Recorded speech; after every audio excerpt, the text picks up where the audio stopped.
എല്ലാവർക്കും നമസ്കാരം. നമ്മുടെ ചാലക്കുടി പട്ടണത്തിൻ്റെ പ്രധാനപ്പെട്ട ചില ഭാഗങ്ങളിലൂടെ കടന്നു പോകുമ്പോൾ റോഡിൽ കാണുന്ന കുഴി, ഇത് സത്യത്തിൽ ആരെ വീഴിപ്പിക്കാൻ വേണ്ടിയിട്ടാണ് ഇതിങ്ങനെ ഈ കുഴിയായിട്ട് തന്നെ ഇങ്ങനെ നിലനിർത്തിക്കൊണ്ട് പോകുന്നത് എന്ന് തോന്നിപ്പോവും. കഴിഞ്ഞ ദിവസം ഒരു സംഭവം ഉണ്ടായി. നമ്മുടെ മെയിൻ റോഡിൽ ആ ഓറഞ്ച് ബേക്കറിയുടെ തൊട്ട് സൈഡിലൂടെ മാർക്കറ്റിലേക്ക് പോകുന്ന റോഡ് കണ്ടുണ്ടോ? അവിടെ നമ്മുടെ പൈലപ്പേൻ്റെ അനുജൻ്റെ ഒക്കെ പച്ചക്കറി കടയുടെ തൊട്ടടുത്ത് ഒരു വലിയൊരു കുഴി കാണാം. കോൺക്രീറ്റ് പൊട്ടിപ്പൊളിഞ്ഞ് കിടക്കുന്ന വലിയ അപകട സാധ്യതയുള്ള ഒരു സ്ഥലമാണത്. എന്താണെന്ന് വെച്ചിട്ടുണ്ടെങ്കിൽ ഈ മെയിൻ റോഡിൽ നിന്ന് കയറുന്ന വാഹനങ്ങൾ അവിടെ വരുമ്പോൾ ഈ കുഴി കാണുമ്പോൾ സ്വാഭാവികമായിട്ട് സൈഡിൽ കൂടെ എടുക്കാൻ നോക്കും. അപ്പോൾ ഈ വശത്ത് മാർക്കറ്റിൽ നിന്ന് വരുന്ന വണ്ടികൾ വരും.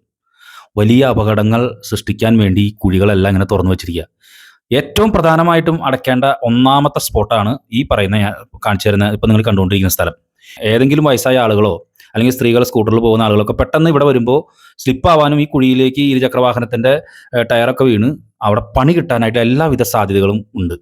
ഇത് തീർച്ചയായിട്ടും നഗരസഭയ്ക്ക് എന്ത് ചെയ്യാൻ പറ്റുമെന്ന് ഉടനെ തന്നെ ചെയ്യുക. അതല്ലെങ്കിൽ ആരെങ്കിലും പല്ലടിച്ച് വീണിട്ട് അതിനെ കാത്തിരിക്കാൻ വേണ്ടി ഈ കുഴികൾ ഇങ്ങനെ തുറന്നിട്ടിരിക്കരുത് എന്ന് പ്രത്യേകം ഓർമ്മപ്പെടുത്തുന്നു. അതോടൊപ്പം തന്നെ നമ്മുടെ മാർക്കറ്റിൽ അതിൽ ഞാൻ നഗരസഭേനെയും കുറ്റം പറയില്ല. അതിൽ ഈ വാട്ടർ അതോറിറ്റി എന്ന് പറയുന്ന സംവിധാനം ഉണ്ടല്ലോ, ഇത്ര അവരെ എന്ത് വാക്ക് വെച്ച് പറയണമെന്ന് അറിയില്ല.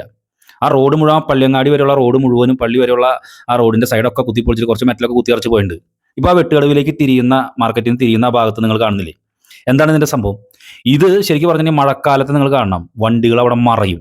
വാഹനങ്ങൾ അവിടെ നിന്ന് വെട്ടുകടവ് ഭാഗത്തുനിന്ന് വരുന്നതും ഇവിടെ നിന്ന് പോകുന്നതുമായ വാഹനങ്ങൾ വരുമ്പോൾ ഈ വലിയ കുഴി അവിടെ ഈ വെള്ളം നിറഞ്ഞു നിന്ന് കാണാൻ പറ്റാതെ വണ്ടികൾ മറയാനായിട്ടുള്ള സാധ്യതയിലേക്കുമാണ് എത്തി നിൽക്കുന്നത്. തീർച്ചയായിട്ടും ഒന്നില്ലെങ്കിൽ വാട്ടർ അതോറിറ്റി ഇടപെടുക, അല്ലെങ്കിൽ നഗരസഭ ഇടപെടുക. ഈ പാതയോരങ്ങളിൽ മുഴുവനും വീണുടഞ്ഞ് പോകാനുള്ളതല്ല, ചാലക്കുടിയിലേക്ക് വരുന്നവരുടെ ജീവൻ എന്നുകൂടി ഓർമ്മപ്പെടുത്തുകയാണ്. 2 സ്പോട്ടുകൾ എത്ര സമയം വേണം ഇത് ക്ലിയർ ആക്കാൻ?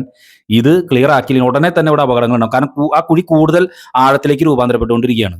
അതുകൊണ്ട് ഈ 2 സ്ഥലങ്ങളും പെട്ടെന്നുള്ളൊരു ഇടപെടൽ നഗരസഭയുടെ ആവശ്യമായി തീർന്നിരിക്കുന്ന സാഹചര്യമാണുള്ളത്. എന്തെങ്കിലും ചെയ്യുക, അല്ലെങ്കിൽ ആളുകൾക്ക് വലിയ അപകടങ്ങൾ വരാൻ സാധ്യതയുണ്ട്.